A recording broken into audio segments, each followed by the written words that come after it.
परळीतल्या महादेव मुंडे हत्या प्रकरणात दोघांची उद्या नार्को टेस्ट होणार आहे। एका आरोपीची आज ब्रेन मॅपिंग तपासणी पूर्ण झाली। नार्को टेस्टमध्ये आलेल्या अहवालानंतर ठोस कारवाई होणार असल्याचं कळत आहे। आणि महादेव मुंडे हत्या प्रकरणात आरोपींवर कारवाई होईल असा विश्वास आमदार सुरेश धस यांनी व्यक्त केलाय। महादेव मुंडे हत्या प्रकरणात ब्रेन मॅपिंग आणि नार्को टेस्टमध्ये जे पॉझिटिव्ह येतील त्यांना SIT ताब्यात घेईल। आमचा SIT आणि गृह खात्यावर विश्वास आहे असं सुरेश धस यांनी म्हटलंय। ताईंचा मला वाटतं पुरवणी जबाब त्या ठिकाणी घेतला होता आणि त्या घेतल्याच्या नंतर त्यांनी काही नावं सांगितली होती।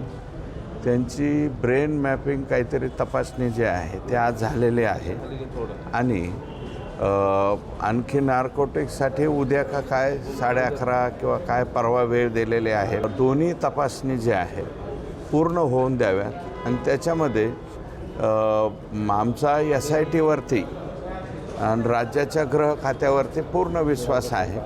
हे 100% त्यांच्यावरती जे पॉझिटिव्ह येतील त्यांच्यावरती ॲक्शन होईल।